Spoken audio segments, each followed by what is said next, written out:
에스라 10장 7절에서 15절까지.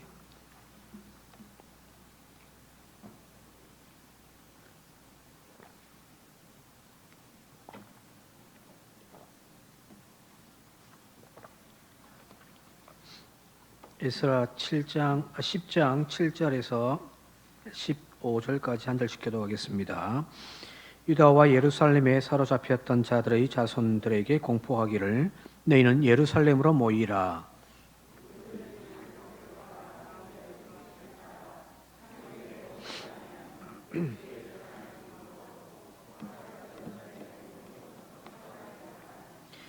유다와 베냐민 모든 사람들이 3일 내에 예루살렘에 모이니 때는 9째 달 21일이라 무리가 하나님의 성전 앞 광장에 앉아서 그 일과 큰 비 때문에 떨고 있더니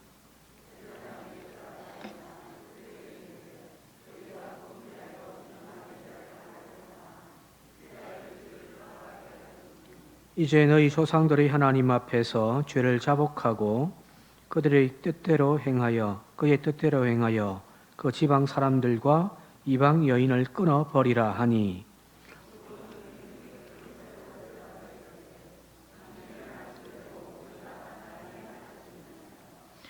그러나 백성이 많고 또 큰 비가 내리는 때니 능히 밖에 서지 못할 것이요 우리가 이 일로 크게 범죄하였은즉 하루 이틀에 할 일이 아니오니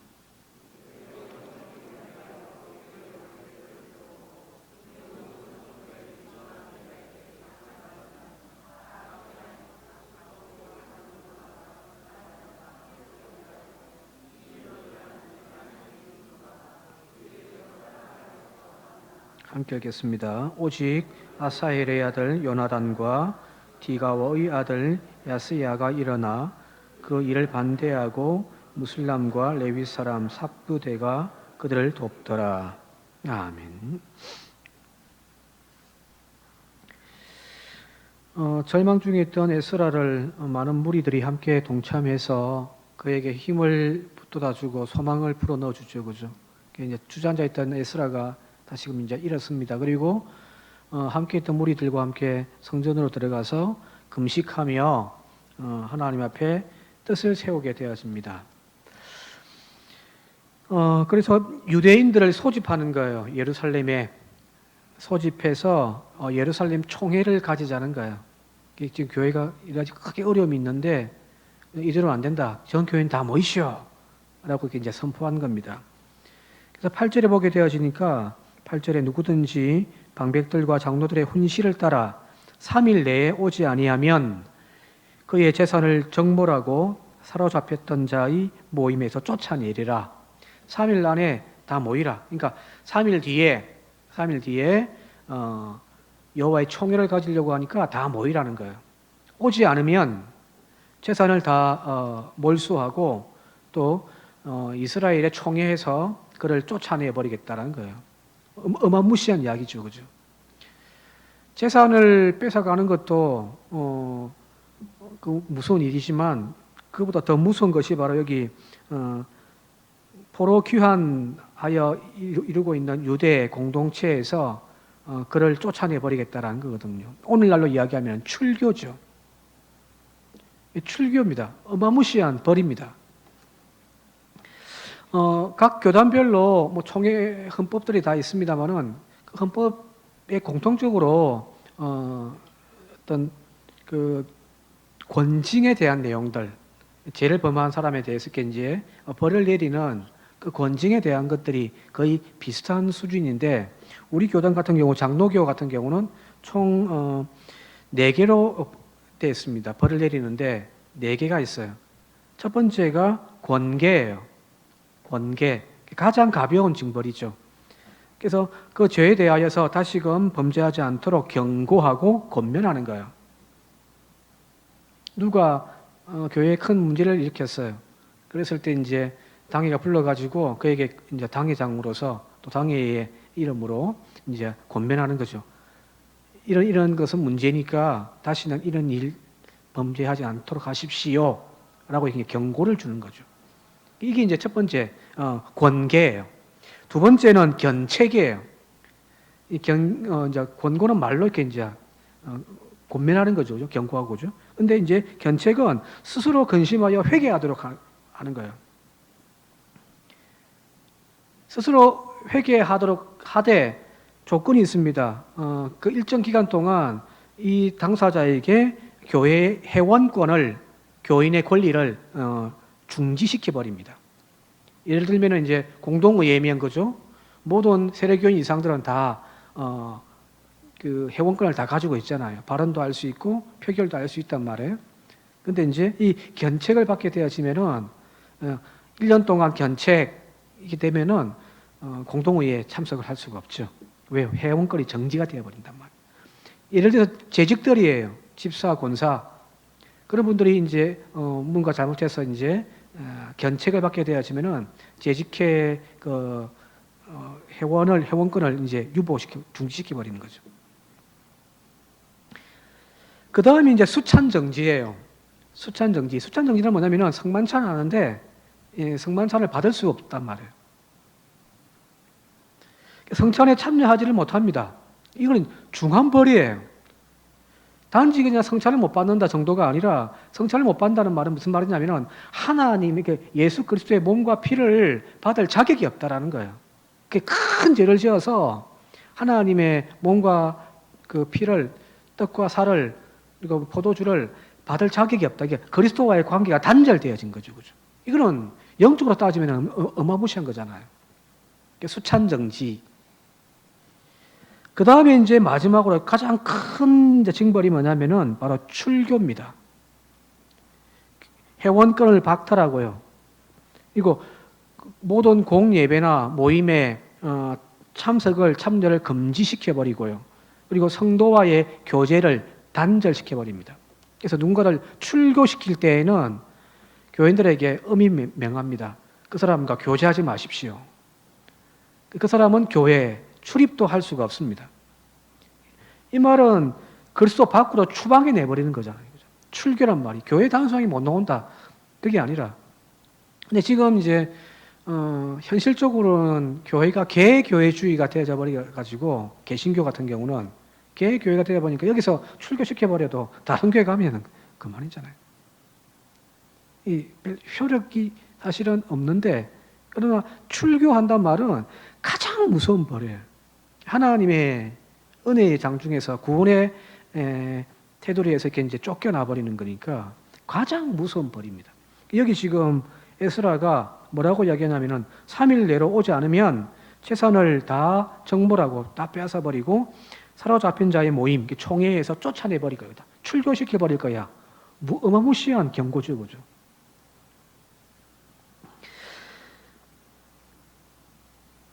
자, 이렇게 하는 이유는 뭐냐면은, 출교까지 이렇게 하는 이유, 수찬정지, 좀 더 가볍게 한다면 견책, 회원권을 좀 박탈한다든지, 정지시킨다든지, 이렇게 하는 이유는 뭐냐면은, 첫 번째는 그 개인에 대하여서 스스로 회개하라는 거예요. 죄를 깨닫고 회개하여 돌이키라고 하는 어떤 교육적인 목적도 있지만, 또 한 가지는 출교를 시켜서 교인들과 그 사람에게 대해서 성도와의 교제를 단절시키게 하는 이유는 교회 공동체가 그 죄로 인하여서 혼합되어지고 영적으로 심각하게 타락되지 않도록 미연에 방지하는 거죠.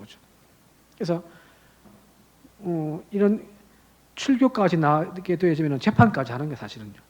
당회가 구성돼야 재판까지 하고 불러가지고 그 모든 상황 들어보고 또 회개하고 있는지를 살펴보고 여전히 계속 간다면은 이제 모든 교인들 앞에서 이제 출교했다라고 이제 이렇게 공포를 하는 거예요. 그래서 교인들이 그 죄에 대하여서 물들지 않도록, 잘못되지 않도록 그렇게 이제 타이르는 것이 바로 출교주의죠. 근데 지금 에스라가 그렇게 이야기하고 있다는 거거든요. 자, 여기에서 교회가 가지고 있는 이 책벌들, 권징들, 이것이 어떤 의미인지 좀 우리가 다시 한번 생각을 해봐야죠. 물론 지금은 거의 무용지물이 되어져 가고 별 의미가 없는 것처럼 여겨지지만, 그러나 헌법에도 이렇게 넣어놓는 이유는 바로 용서라는 개념을 바로 알아야 되기 때문이거든요. 용서요. 용서라는 것, 죄를 지은 사람에 대해서 그 죄를 삭감해주고 이렇게 이제 품어주는 거죠. 그 용서잖아요.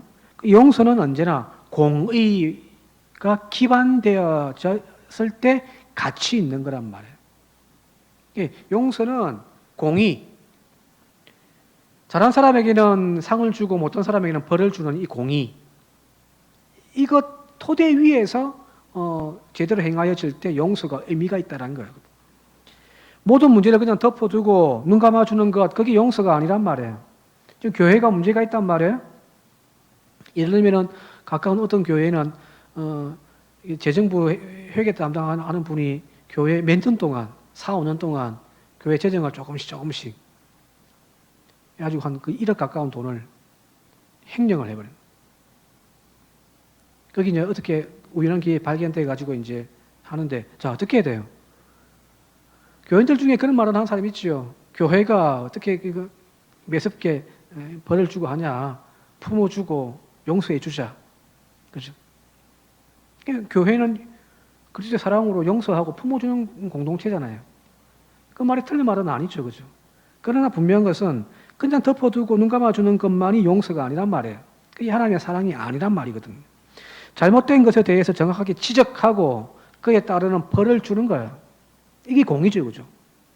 그게 잘못한 것이 있는데 거기에 합당한 벌을 주는 거죠. 앞서 이야기했던 권계를 하든 경책을 하든 수찬 정리시키든 심한 경우는 출교가 시키든 거기에 대하여 잘못한 것에 대하여서 정확하게 지적하고 그에 따른 반성과 벌을 받게 하는 것이 맞아요. 그리고 난 다음에 스스로 깨닫고 돌이킬 때에 진정한 용서가 되는 거죠. 비록 그가 큰 잘못을 했다 할지라도 교회 공동체가 그가 회개하고 돌아왔을 때 그를 품어주고 안아주는 거예요. 그게 용서인 거죠. 그래서 하나님의 속성, 이 두 가지 속성, 공의의 하나님 그리고 자비의 하나님, 이 두 가지 속성은 서로 다른 두 개념이 아니라 서로 연결되어져 있는 하나의 속성이에요. 하나님이 우리를 향하여 징계하시되 그러나 또 용서하시는 분이시죠. 징계가 없는 용서만 하시는 하나님은 아니란 말이에요. 지난주에도 말씀했습니다만 호세아 6장 1절에 한번 같이 한번 다시 읽어볼게요. 시작. 오라 우리가 여호와께로 돌아가자. 여호와께서 우리를 찢으셨으나 도로 낫게 하실 것이요 우리를 치셨으나 싸매어 주실 것임이라. 이 두 가지 거죠. 여기 찢으시고 치심, 그거는 공의죠.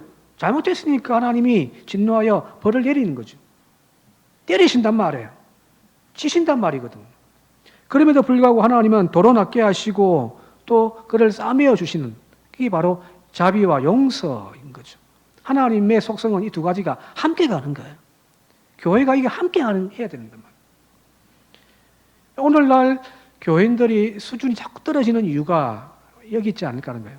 용서에 대해서는 그냥 일반적인데 이 징계에 대한 부분들이 사실은 너무 가볍게 다뤄지는 거죠.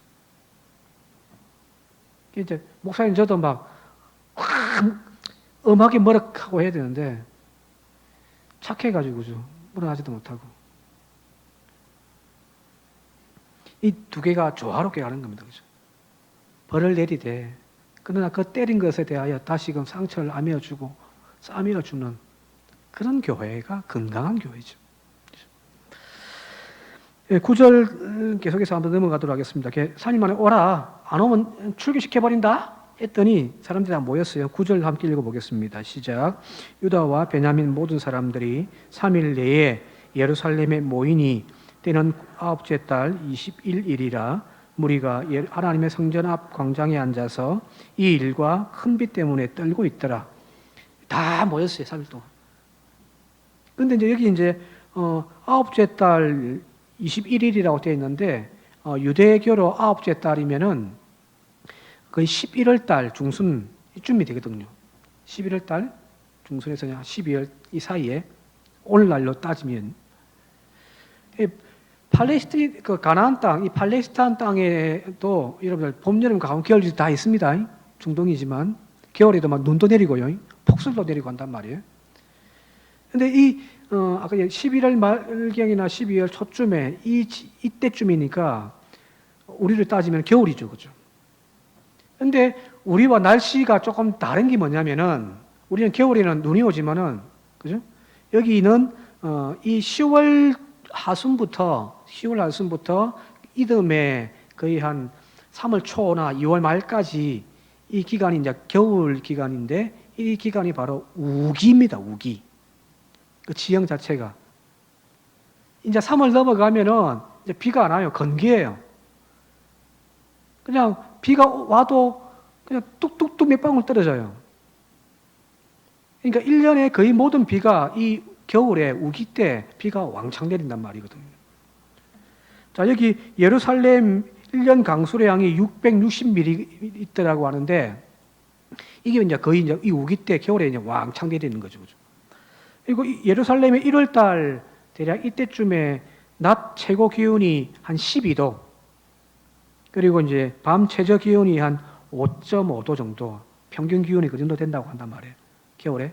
우리보다는 조금 따뜻한 편이죠. 그죠? 그래서 뭐 눈도 오고 합니다. 어떨 때는. 근데 지금 이 한겨울에, 아홉째 달에, 지금 모였는데 막 큰 비가 내려요. 우기라. 근데 광장에서 사람들이 다 모여 앉아 있단 말이에요. 그러니까 비도 맞고 춥죠. 그죠? 여름에 비 맞아 더 추운데 겨울에 한 뭐 온도 해봤자 한 뭐 10도에서 뭐 그 사이 비까지 맞으니까 몸이 이제 덜덜 떨리겠죠. 그죠? 근데 여기 보니까 이 비 때문에만이 아니라 그 앞에 보니까 이 일과 큰 비 때문에 떨고 있더라는 거예요. 여기 떨더니라고 하는 히브리 단어가 마르이덤이라는 단어거든. 마르이덤. 흔들리다, 떨다 이런 단어인데 여기에 한 번, 그리고 다니엘서 10장 11절에 한 번, 딱 두 번 나온다. 이 벌벌벌 떠는 거예요. 두려움을 공포를 느끼는. 하나님 앞에 섰을 때 막 벌벌벌 떨리잖아요. 그죠? 옛날에 학창 시절에 그런 게 있는데 막 기도회를 하는데 막 어떤 분이 막 갑자기 막 불 받았는지 몸이 막 덜덜덜덜 떨리더라고요. 그런 거 보신 적 있습니까? 비 때문에 추워서 덜덜 떠는 것도 있지만 이 일 때문에 지금 이 온 백성들이 지금 막 덜덜덜덜 떨고 있단 말이거든요.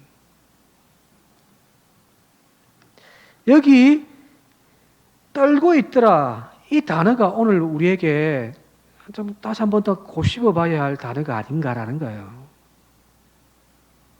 회개란 바로 이 하나님 앞에 단호하신 공의의 하나님 앞에서 범죄한 우리가 벌벌벌 떨 때에 그 두려운 마음에서 회개가 나오는 거죠. 부모가 그냥 우스워요.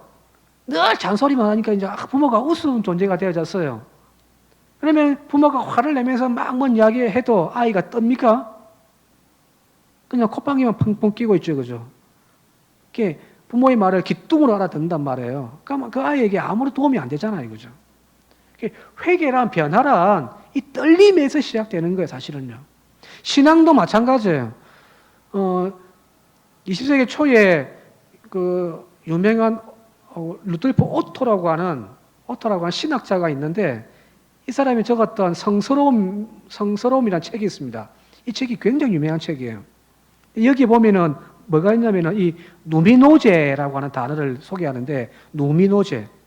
이게 뭐냐면은 두려움이에요. 공포예요. 번개 뻥 치면 어떻게 되죠? 갑자기 막 밖에 번개 뻥 치면 어떻게 돼요? 하하 우는 사람이 있습니까? 그러다가 번개 맞을 거죠. 번개가 번쩍번쩍거리고 저거 천둥 치고 그러면은 무섭지요. 그죠? 두렵잖아요? 그게 그 공포, 두려움. 근데 이걸 이제 자연, 옛날 원시 사회에서는 그런 자연에 대하여서 이제 두려움을 느꼈단 말이에요. 그 두려움이 반영되어져 가지고 샤머니즘이 이제 만들어지는 거죠. 그죠? 하늘의 신을 섬기고, 이제 바람 신을 섬기고, 뭐 그랬단 말이에요. 근데 이것이 이제 종교적인 의미에서 이야기한다면 이 누미노제는 이 두려움과 공포를 통해서 바로 성스러움으로 나아간다는 거예요. 하나님 앞에 섰을 때 하나님 앞에 섰을 때 그냥 친구 대하듯이 하는 것도 물론 좋지만, 그러나 하나님 앞에 섰을 때 사실은 우리는 온몸이 떨리는 그 두려움을 느끼게 된다는 거예요. 이것이 신앙으로 이제 표출된단 말이거든요. 이스라엘 백성들이 시내산 아래에서 번개 가운데 또한 진동 가운데 임재하시는 하나님을 보고서 뭐라고 이야기하면 벌벌 떨잖아요. 그러면서 모세에게 하는 말이, 우리가 그 앞에 나아가다가 잘못하면 죽을까 두렵노라. 당신이 하나님 대신에 하나님 말씀을 우리에게 전달해 주십시오. 이렇게 이야기를 한단 말이거든요. 이 두려움이죠, 그죠? 이 두려움이 경건함으로, 성스러움으로, 신앙으로 나아가는 힘이 되어진다는 거거든요. 근데 오늘날 여러분 두려움이 있습니까? 교회 나오는데 하나님 만나러 가는데 이런 두려움이 있단 말이에요. 죄를 짓는데, 큰 죄든 작은 죄든 죄를 짓는데 하나님 앞에서 그런 두려움을 떨고 있어요? 그런 것이 느껴져요? 아, 하나님 보고 계신데 안 되지. 이런 두려움이 있습니까? 나와가지고 앉아서 나름대로 회개 기도한다고, 주여 또 한 주간 죄지었습니다 라고는 입술은 이야기하는데 내 가슴이 벌렁벌렁거리면서 막 떨리는 그 떨림으로 하나님 앞에 회개 기도하냐 말이에요. 그러니까 변화가 없는 거죠. 이 누미노제, 이 두려움, 떨림, 어느 순간 우리가 이것이 그냥 무감각해져 버렸단 말이거든요. 근데 이 누비노제가, 이 떨림이 신앙으로 성성으로 나아가게 하는 근본적인 뿌리가 되어진단 말이거든요. 심각한 범죄를 저질렀고도 뻔뻔한 모습을 보이는 그런 교인들 가끔 보잖아요. 우리 교회는 없는데. 제가 부산에 있을 때 가까운 같은 시찰에 이제 교회가 있었는데, 여기에서 이제 교회를 팔고 이제 광안리에 있던 교회인데, 광안리에 있던 교회를 팔고 해운대 이제 신시가지가 막 들었을 때에 그걸로 이제 교회를 사가지고 들어갔어요.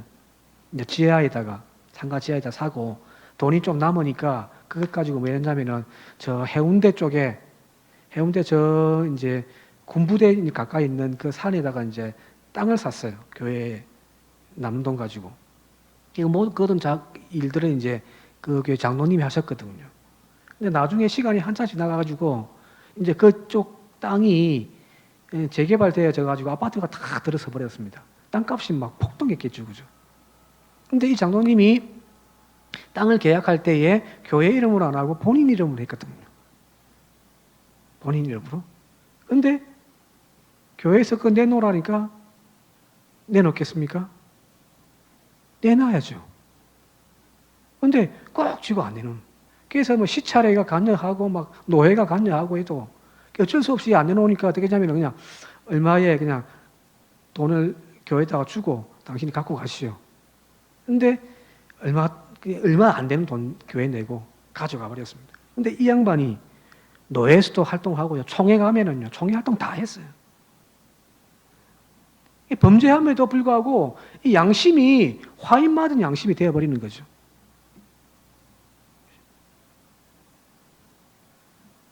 자, 어찌 보면 신앙이란 뭐 크게 뭐 어떤 뭐 삐까번쩍한 일들을, 업적들을 만들어내는 것도 신앙이겠지만 가장 근본적으로 다시 말씀드립니다만은 부끄러워할 줄 알고요.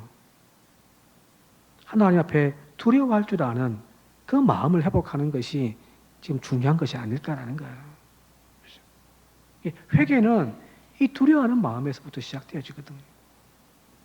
오늘 저와 여러분들이 바로 이 떨더라고 하는 이 말을 다시 한 번 더 우리가 좀 새길 수 있기를 바랍니다. 자, 11절로 한번 넘어갈게요. 11절. 이제 그 백성들을 향하여 이제 에스라가 다음같이 이야기합니다. 11절 다시 읽겠습니다. 시작. 이제 너희 조상들의 하나님 앞에서 죄를 자복하고 그의 뜻대로 행하여 그 지방 사람들과 이방 여인을 끊어버리라. 이제 에스라가 이야기합니다. 이제 회개한다면 우리가 이제 자복하고 회개하자. 그리고 그 회개의 증거로 너희들이 이방 여인들과 결혼한 사람들은 이방 여인들 다 쫓아내버리라는 거예요. 실제로 말라기서에도 보게 되어지면 이 이야기들이 많이 나오거든요. 제사장들이 막 이방 여인들을 하고요. 어떤 백성들은 자기의 조강지처를 쫓아내버리고 이방 여인을 막 취하기도 하고 막 그런 상황입니다. 자, 여기 에스라는 강하게 지금 드라이브를 걸고 있죠. 그죠? 우리가 회개하자, 금식하자 이 단계가 아니라 실질적으로 죄가 되어지는 그 죄를 단호하게 잘라서 이방 여인들을 쫓아내버리라는 거예요. 따라서 진정한 회개란 입으로 하는 죄의 고백이 아니에요. 퍼포먼스가 아니란 말이에요. 몇 년 전에 종교 지도자들이 한국 교회의 잘못과 타락에 대해서 이제 강단 위에서 막 스스로 막 채찍을 탁 때리고 이렇게 하더라고요. 이 뭐 나쁜 거라고는 이야기할 수 없지만 거기 일회성 어떤 행사, 어떤 퍼포먼스가 되어서는 안 된단 말이거든요. 실질적인 죄 해결란 죄의 고백이 아니라 죄에서 떠남이죠. 내가 지금까지 행하였던 그 삶에서 돌이키는 것, 그것이 회개란 말이거든요.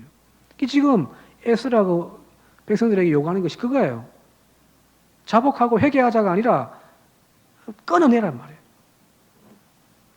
도박하던 사람이 알코올 중독자가 자기가 즐겨왔던 그 도박을 하면 안 되는데 하면 안 되는 상황에 하도 치고 앉아 있다면은 그건 그게 회개예요, 그죠? 술과 원수가 되어지고 도박과 원수가 되어지고 돌이킬 때에 그것이 진짜 회개가 되어진단 말이거든요. 우리의 과거의 잘못된 행동에 대하여 반성하는 것으로 끝나지 말고요. 그 죄의 사슬을 끊어내는 진정한 회개의 자리로 나오는 저와 여러분들이 되어졌으면 좋겠습니다. 이제 에스라가 지금 극단적인 지금 명령을 내린 거잖아요, 그죠?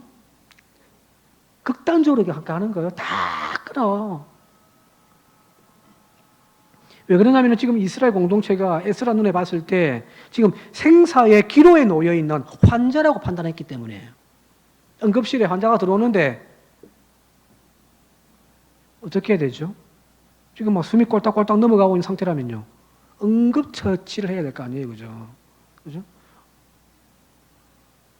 우물쭈물거리어서는 안 된단 말이에요. 단호하게 수술대에 올려서 수술을 해야 살려낼 수 있단 말이거든요. 지금 에스라가 이렇게 극단적인 명령을 내린 이유는 이스라엘이 지금 그런 정도였다라고 판단을 했기 때문입니다. 그런데 오늘날 한국 교회를 놓고 본다고 한다면은 에스라가 다시금 태어나서 지금 이 시대에 한국 교회 상황에 태어났다면은 에스라가 한국 교회를 보고 어떻게 할까요? 지금 이 상황에 있는 이스라엘 백성들을 보고서 거의 혼절할 정도인데, 그죠?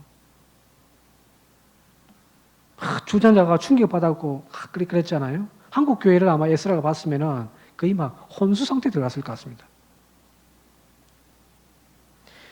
나중에 그 이야기 또 하겠습니다만은 실질적으로 이스라엘의 그 영적인 타락의 모습과 오늘 한국 교회의 타락의 모습을 비교해 보면은 비교가 사실 안 돼요. 비교가 안 돼요. 한국 교회가 엄청나게 지금 타락되어 있잖아요.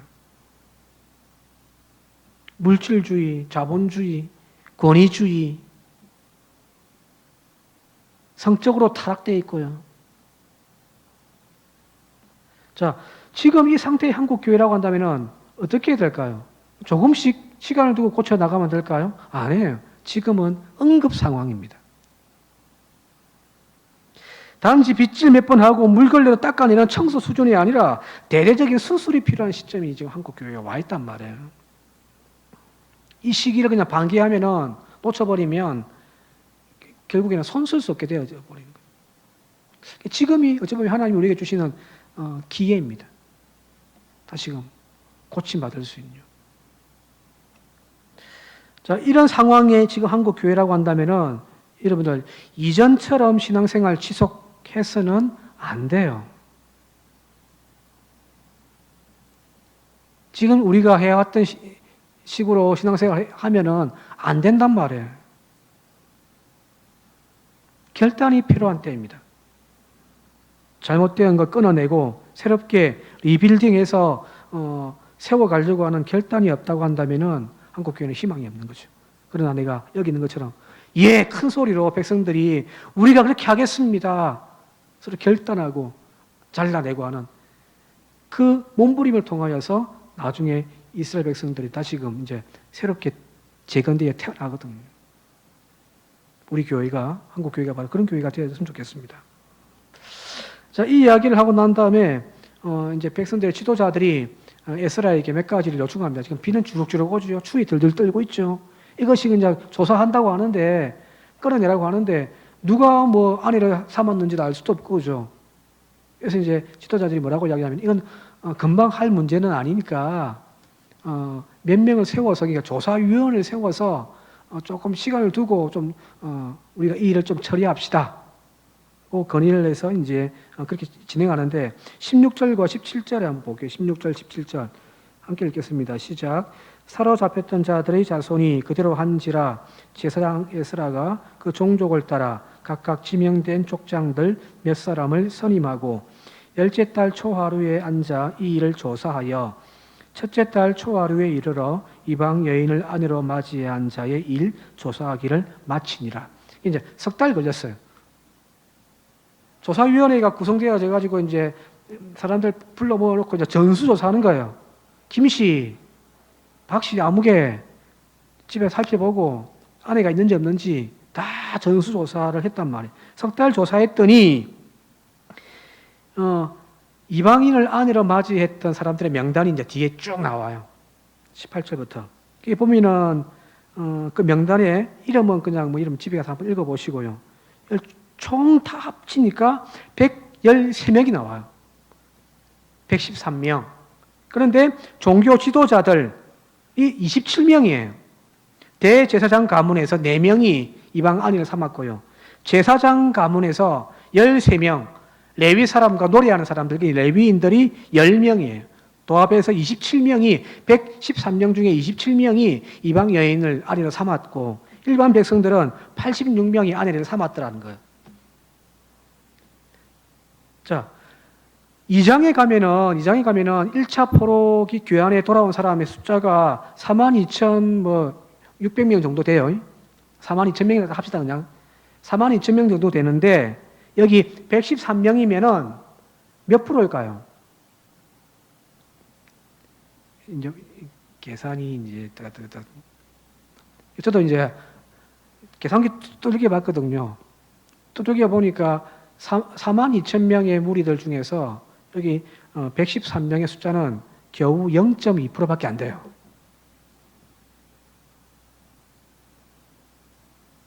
그러니까 100명 중에 뭐 한 명도 안 된다는 이야기잖아요. 그죠? 1000명 중에 2명이란 말이에요. 근데 조금 전에 우리가 봤던 대로 한다면 이스라엘 백성이 엄청나게 타락했고, 그죠? 온 공동체가 지금 죄로 가득한 것처럼 보여지잖아요. 그죠? 에스라가 지금 하는 거 보면은 막 그냥 호들갑을 떨고 있단 말이거든요. 그런데 쭉 조사해 보니까, 물론 이제 42,000명이 왔지만 60년의 시간이 흘렀어요. 인구가 어떻게 변하는지는 알 수는 없습니다만은 그때의 기준으로 한다고 보더라도 113명이면요 0.2%밖에 안 된단 말이에요. 그런데 지금 이스라엘 백성들은 에스라뿐만 아니라 많은 사람들이 하나님 앞에 우리가 범죄했노라고 자복하면서 막 회개하는 이유는 뭐냐면은 이 0.2%의 죄조차도 이들은 크게 여기고 두려워할 줄 알았단 말이에요. 그게 떨었단 말이에요.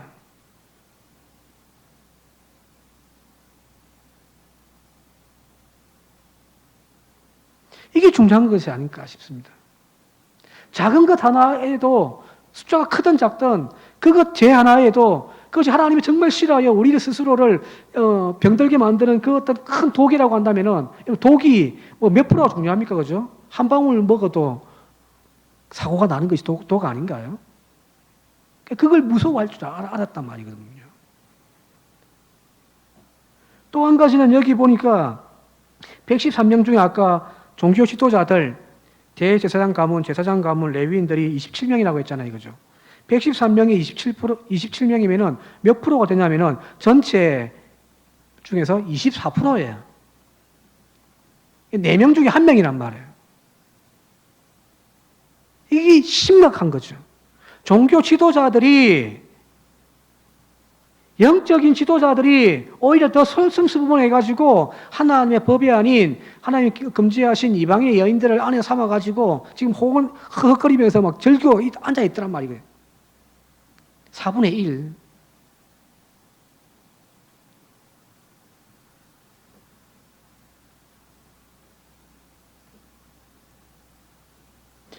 오늘 한국 교회의 가장 큰 문제는 사실은 일반 교인들, 평신도들의 문제라기보다는 사실은 종교 지도자들의 문제죠. TV에 나와서 막 사람들의 손가락질하고 막 하는 이유가 목사들의 이야기잖아요. 그죠?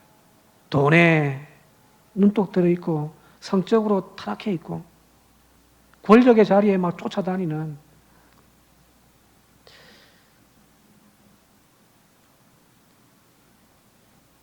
그러나 그 종교 지도자들이 다시금 정신을 차리고 깨어 일어날 때에 거기에 희망이 있는 거잖아요. 그죠? 19절 말씀 같이 한번 읽어볼게요. 여기 오늘 읽지 않았는데 19절에, 18절에는 이제 대제사장의 집안에 대한 이야기를 하고 난 다음에 19절에 뭐라고 되어 있냐면 19절 같이 읽겠습니다. 시작. 그들이 다 손을 잡아 맹세하여 그들의 아내를 내보내기로 하고 또 죄로 말미암아 순양 한 마리를 속건제로 드렸더라. 제사장과 대제사장 가문의 가장 우두머리들이 조사했더니 탁 나왔단 말이에요. 근데 그들이 뭐 했냐면은 부끄러운 일이죠. 그죠? 근데 이들이 서로 손잡고 굳게 맹세하여 우리가 아내를 내보내자. 우리부터 아내 내보내자. 설설수범하면서 아내들 내보내니까 그 뒤에 있는 이스라엘 백성들도 각자의 아내들을 다 내보내더라는 거거든요.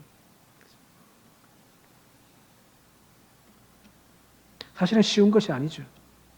권력이 높을수록, 가진 것이 많을수록 내려놓는 것, 허리 숙이는 것 쉬운 게 아니거든요. 희망이 어디 있느냐? 지도자들에 있더란 말이에요. 교회는 목사일 거고요. 우리 장로님들일 거고요. 그래서 여러분들 더 기도해 주시기 바랍니다. 여기 그렇게 영적으로 중심을 잡아야 할 이들이 4분의 1이나 범법을 했단 말은 뭐냐면은 죄는 가리지 않는다는 거죠. 특히 마귀는 저 밑에서 지금 놀고 있는 어린아이들 치는 것이 아니라 뭐부터 치죠? 우두머리부터 치버리거든요. 그죠? 그래서 지도자들이 먼저 깨어 있어야 하고요.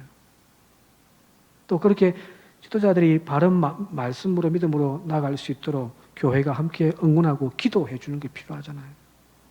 목회를 하면서 늘 깨닫는 것이 교인들의 기도, 주변의 기도가 없으면 이 사역 감당 못 하겠더라고요. 아시잖아요. 교인들이 우리 장로님들을 위해서, 당일을 위해서 막 기도해 줄 때 그 힘 받아가지고 주의 일 감당하는 거지. 우리가 뭐 더 똑똑하고 능력이 많아서 아니에요. 여러분들이 응원, 또 기도, 그래서 건강한 우리 당일을 만들어가는 우리 교회가 되어줄 수 있길 바라고요. 다시 한국 교회가 이렇게 변화되어지는 은혜가 있기를 위해서 함께 기도해 주시기를 부탁을 드리겠습니다. 함께 기도드리겠습니다.